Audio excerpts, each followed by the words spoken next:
여러분 안녕하십니까. 사단법인 플라자 프로젝트 2025 트럼프 대통령의 파격적인 대외 정책에 미치는 국제 정책에 미치는 파장은 무엇인가 라는 주제를 가지고 오늘도 세 분 전문가님 모셨습니다.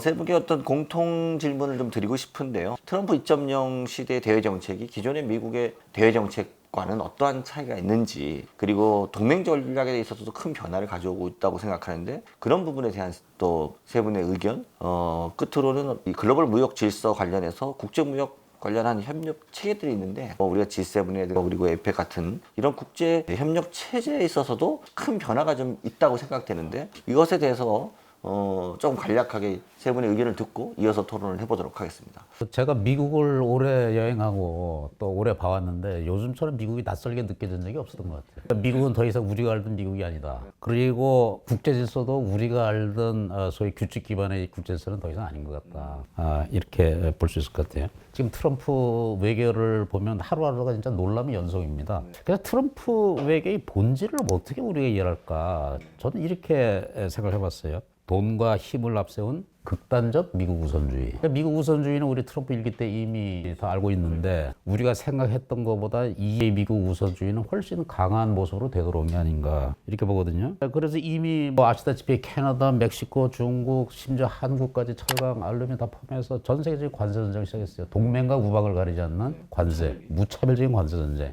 그게 뭐겠어요? 미국 이익을, 미국을 위한 건데. 그리고 또 하나. 미국에 직접 이익이 되지 않는 국제적 기여는 안 하겠다. 다시 말해서 글로벌 거버넌스에 대해서 이제 투자를 안 하겠다는 거거든요. 유엔이라든지 각종 국제기구 있잖아요. 그 다음에 제 개인적으로는 가장 놀랐던 게 뭐냐면 이제 트럼프 측의 백악관에서 설전한 거예요. 이게 단순히 우크라이나 미국 사이의 문제가 아니거든요. 그렇죠. 우크라이나는 유럽이에요, 유럽. 그러니까 유럽과 미국 사이 이 소위 그동안 2차 세계대전 이후에 이 국제질서의 근간인 환대서양 동맹의 심각한 균열을 드러냈다. 그리고 어떻게 본다면 앞으로 세상은 우리가 알던 대로 이제 미국과 서구가 주도하는 그런 세상이 아니고, 물론 미국 아직까지 능력이 있어요. 물리적으로나 군사력으로나. 근데 문제는 이제 트럼프를 비롯해서 이제 트럼프 정부에 있는 사람들이 우리는 더 이상 미국 이익이 안 되기 때문에 투자를 안 하겠다. 이 입장이거든요. 미국이 스스로 지금 말하자면 왕좌에서 내려오고 있는 상태. 근데 새로운 왕자는 아직 확정이 안 됐고. 그럼 과연 앞으로 이 국제 질서가 어떻게 될 것이냐 하면 여러 가지 이제 좀 우려가 있는 거죠. 그리고 우리 우크라이나, 미국과 러시아 간에 이제 종전 협상을 하고 있는데 더군다나 가자 같은 경우도 있고 파나마, 그린란드 쭉 보면 이게 무슨 강대국들이 옛날처럼 제국주의 시대처럼 서로 세력권 만들어가지고 땅 뺏어서 먹게 하는 이 비슷한 조짐까지 보이는 것이 그럼 앞으로 이 질서란 게 강대국 위주 어떤 사람들이 이걸 얄타 2.0이라고 얘기를 합니다. 우리 2차 세계 종전 무렵에 독일 패망 직전에 얄타에서 루즈벨트, 스탈린 그리고 윈스턴 및 처칠이 모여가지고 독일을 어떻게 분할 점령할 것인가 소위 말하면 지도 놓고 서로 땅 뽑기 한 거 아니에요? 지금 이런 조짐이 보이는 이 상황을 볼 때 확실히 세계 질서가 많이 변했구나. 미국이 우리가 알던 미국이 아니구나.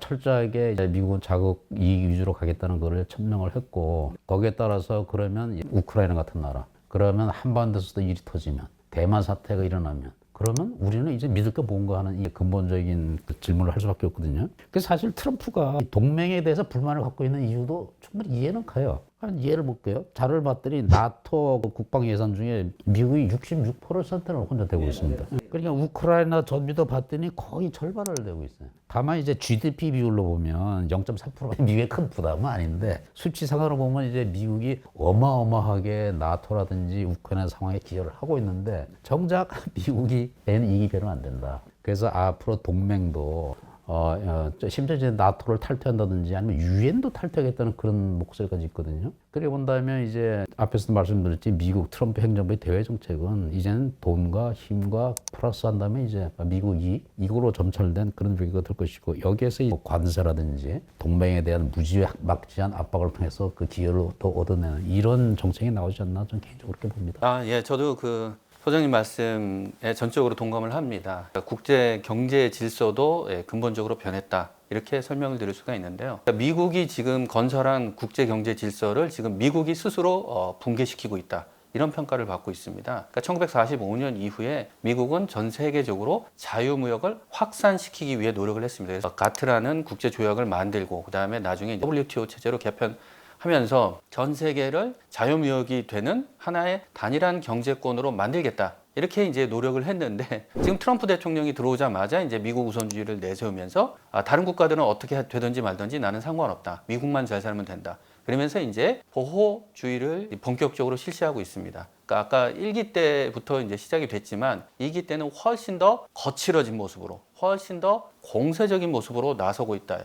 이게 이제 굉장히 큰 차이입니다. 그런데 이제 한 가지 저희들이 이제 주목해 볼 게 뭐냐면은 트럼프 대통령과 주요 강요들이 항상 이야기하는 게 관세입니다. 관세. 그러니까 기본적으로 관세라는 거는 경제적 차원에서 이제 고려를 하는 것인데 지금 트럼프 행정부는 이거를 외교 정책의 수단으로 쓰고 있다. 그러니까 경제 관료들도 공공연하게 얘기합니다. 이건 외교 정책의 목표를 달성하기 위한 수단으로 사용되고 있다. 그래서 지금 저희들이 가장 놀라운 사실은 뭐냐면 외교 정책을 수단으로 사용하려면 그거에 경쟁하는 나라 또는 적대적인 나라에 대해서 써야 되는데 지금 트럼프 대통령이 제일 먼저 이제 관세를 부과한 국가가 캐나다와 멕시코입니다. 캐나다, 멕시코는 USMCA라는 일종의 FTA거든요. 자유무역을 같이 하자라고 해서 조약을 체결한 국가에게 먼저 관세 전쟁을 일으켰다. 물론 이제 여기에 최근에 이제 중국도 좀 추가가 되었는데 지금 미국과 캐나다가 느끼는 배신감은 이루 말할 수가 없습니다. 왜냐하면 그동안은 동맹, 우방이라고 생각을 하고 있었는데 어떻게 중국보다 더 먼저 칼을 겨누느냐.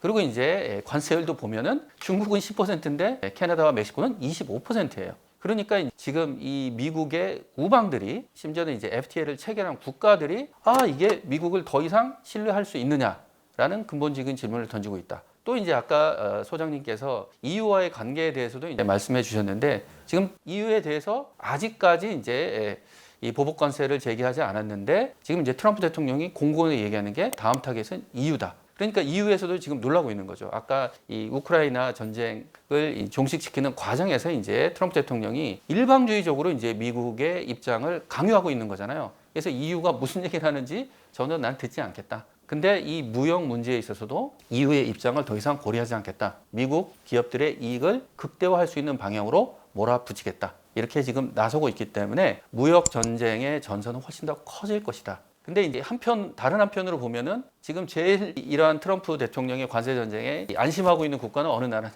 사실은 중국입니다. 물론 중국에 대해서도 10% 두 번에 걸쳐서 이제 관세율을 인상을 했는데 지금 트럼프 대통령의 관세 전쟁의 핵심은 캐나다, 멕시코, EU이기 때문에 중국으로서는 상대적으로 압박감이 좀 덜하고 그래서 중국이 오히려 지금은 역공을 하고 있다. 그래서 미국산 농산물 수입에 대해서 지금 여러 가지 제재를 지금 하고 있거든요. 그래서 전체적으로 보면은 지금 아까 이상현 소장님께서 우리가 알던 미국이 이제 더 이상 없다라고 말씀하셨는데 국제 정치 경제 쪽에서도 똑같은 말씀을 드릴 수가 있습니다. 1945년 이후에 지속된 자유주의적 경제 질서가 더 이상 이제 유지되지 않는다. 그것들이 이제 트럼프 대통령 행정부 2기의 가장 큰 유산이 되지 않을까 이렇게 생각을 하고 있습니다.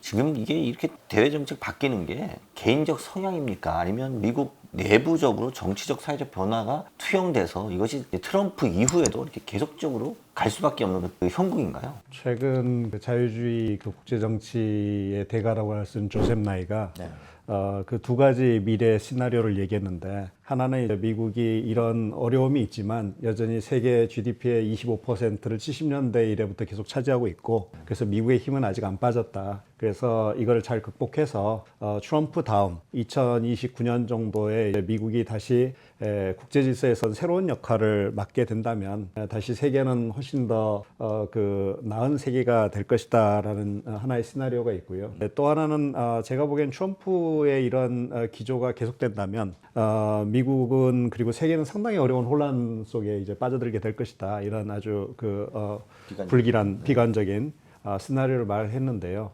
문제는 이제 이 트럼프 현상이란 것이 단순히 트럼프 한 개인의 어떤 그 탁월함이라든가 어떤 그 일시적인 현상이 아니라 그동안 탈냉전 이후에 계속 축적되어 온 어떤 그 미국 내부의 어떤 사회적 문제, 그 다음에 대외 정책의 어떤 실수, 그 다음에 미국이 이제 세계와의 관계 속에서 그걸 잘 관리하고 소통하는 데 대한 이제 그 어떤 무기력함, 이런 것들이 내재적으로 축적된 결과이기 때문에 그렇게 앞으로 미래가 긍정적이지 않다는 거죠. 더군다나 이제 우리가 처음에는 의구심을 가졌던 것이 이제 트럼프가 지금 그리고 있는 새로운 세계 이게 뭘까라는 것에 대해서 우리가 궁금했었는데 첫 번째는 미국이 무역 역조가 너무 심하니까 그거 고치자. 이걸로 이제 처음에는 생각했는데 그게 아니라는 게 이제 판명이 났고 두 번째로는 이제 미중 전략 경쟁 시대에 이기기 위해서 이제 제조업을 강화하고 핵심 기술은 우리가 미국 계속 보유해서 중국을 견제하자 이 정도를 생각했는데 이 정도라면 이제 세계가 미국과 타협할 수 있고 미국을 도와줄 수 있고 그런 건데 지금 보니까 두 분께서 말씀하셨듯이 기존의 국제 질서는 포기하고 완전히 새로운 국제 체제를 만들어 나가겠다. 근데 그거는 소위 말하는 격변이고 그 다음에 이제 우리가 두려워했던 그 약육강식의 그 강대국 국제 정치의 부활이 나오기 때문에 한국과 같은 나라는 대단히 곤혹스러운 거죠. 사실은 지금 큰일 났습니다. 저게 우리는 이제 미국 없는 세계에 어떻게 살아갈지를 대비해야 되는데 우리는 미국을 떠날 준비가 안 돼 있거든요. 우리는 팔과 다리를 다 붙고 같이 어떻게든 살아가려고 지금 하는 게 현재 한국의 모습이고 실제 어떤 우리의 역량이기도 하고 그런 상황에서 이제 미국은 야 그런 거 다 필요 없어. 이제 새로운 세계를 만들 거야. 그거는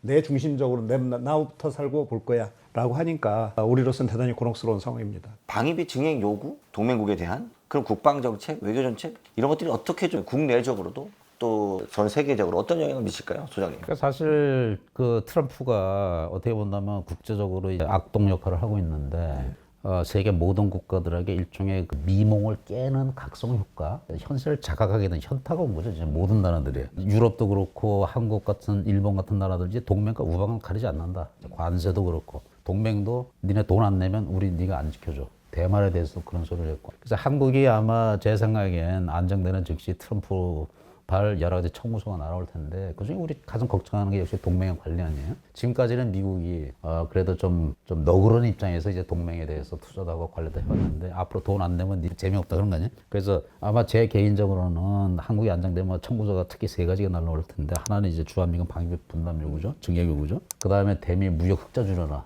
이거고 세 번째는 아마 대중국 압박에 하러 갈 텐데 한국도 니네 동참해. 중국하고 좀 그만하고. 아마 이 요구가 올 거예요. 우리로서는 셋 다 굉장히 곤혹스러운 문제거든요. 뭐 쉽게 말해서 그 주한미군 방위비 분담도 우리가 5년마다 왜 그 특별 방위비 분담 협상을 통해 가지고 양국이 아주 질서 있게 체제에 따라서 해왔는데 그걸 어느 날 갑자기 그걸 무시하고 갑자기 뭐 방위비 분담을 9배, 10배 올려라. 어떻게 말한다면 기존의 룰을 완전히 깨는 접근이에요. 충격요법이고. 그래서 아마 트럼프가 유세 기간 내내 또 미국 내에서도 그 트럼프가 기회에 있을 때마다 한국 걸고 넘어지잖아요. 한국은 머니머신인데 돈을 안 내.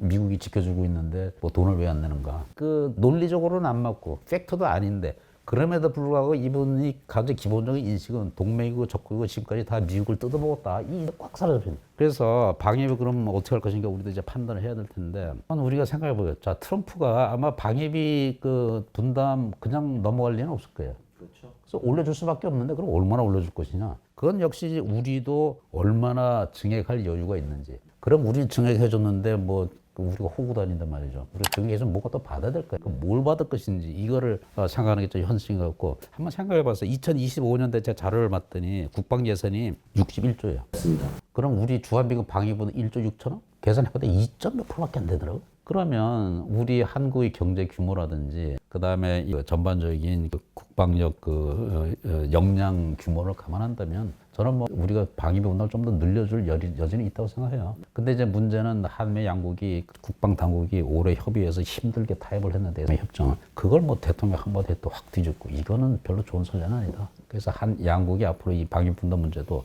질서 있는 방식으로 양국이 서로 동의할 수 있는 스무스한 방안으로 이제 합의를 하고 우리 내부 진영을 잘 정비를 해가지고 그리고 오케이 올려주는데 그럼 니네는 뭐 줄래? 이걸 이제 트럼프 기분 잘 맞춰주면서 우리가 잘 걷어내는 이게 아마 그 외교 실력이 아닐까 그렇죠?